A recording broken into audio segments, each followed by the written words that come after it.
ఏదన్నా కుక్కనో మేకనో పిల్లో ఆఖరికి కోడైనా సరే అవిటి పిల్లలు కాదని వేరే పిల్లల దగ్గరకు వస్తే అసంత కూడా రానియ్యాయి. చిన్న పిల్లలను కూడా చూడకుండా కరిసి కరిసి చంపుతాయి.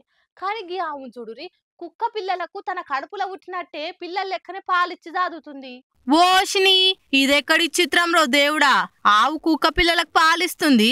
అగజుడురి తన కడుపులో ఉట్టినట్టే ముద్దుగా వండబెట్టుకొని నిమ్మలంగా పాలిస్తుంది. ఎంత చక్కదనంగా అనిపిస్తుందో కదా చూస్తందుకు. పాపం పిల్లలు పుట్టంగానే కుక్క టక్కరై చచ్చిపోయిందట. ఇక చిన్న చిన్న పిల్లలు ఆగంగాగాలని బుక్కడి పాలు ఇచ్చి పెంచుతుంది కావచ్చు. ఇక చూసి జంతువుల ప్రేమ ఎంతైనా వేరే ఉంటది. మన మనుషుల కన్నా 1000 రేట్లు నయం అవి. బ్రహ్మంగారు చెప్పినట్టు ఇంకెన్ని వింతలు చూస్తామో అనుకుంటా మాట్లాడుకుంటారు అంతా. కానీ ఎంతైనా తల్లి ప్రేమ గొప్పది కదా. తల్లి ప్రేమ తర్వాతనే ఏదైనా. ఏమంటారులా?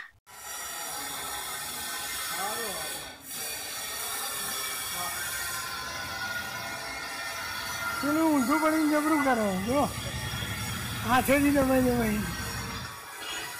दूध काटा हम थी जो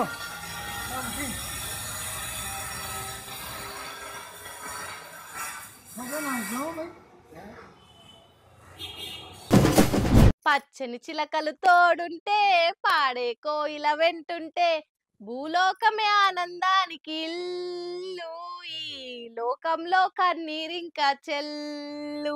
బా ఏమన్నా పాటనా, అందున్న అర్థమే వేరే అసలు.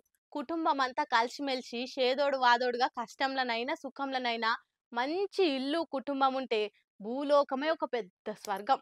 ఇగో ఇసొంటివి చూసినప్పుడు అది అచ్చరాల నిజం అనిపిస్తుంది. ఆహా వారే వా, తండ్రి కొడుకులు ఏమన్నా ఆడుతురా? ఏయ్ ఏయ్ ఇంతేజిలో కూడా కొడుకుకి ఏ మాత్రం తీసిపోకుండా ఆట కలుపుతుండు గీ పెద్ద మనిషి. బాగా వానలు పడేసరికి చెరువులు కాలువల నిండి వరదలు వాడుతుండేసరికి తండ్రి కొడుకులు గిట్లా అలా సాంప్రదాయ ఆట ఆడుకుంటా మురిసిపోయిర్రు. గుజరాత్ లో అయింది ఇదంతా. వానలు దంచి కొడుతుంటే పంటలు బాగా ఇగురు పెట్టి మంచిగా చేతి నిండా పంట వస్తది కదా. ఇక ఆనందంను గీ తీర్లా చూపించిర్రు ఇద్దరు. ఇక ఇది చూసి కొడుకు చేతికొచ్చి మనకింత సాయం అయితే తండ్రికి అంతకంటే ఏం కావాలి అనుకుంటా మురుస్తుర్రు చూసినోళ్ళంతా.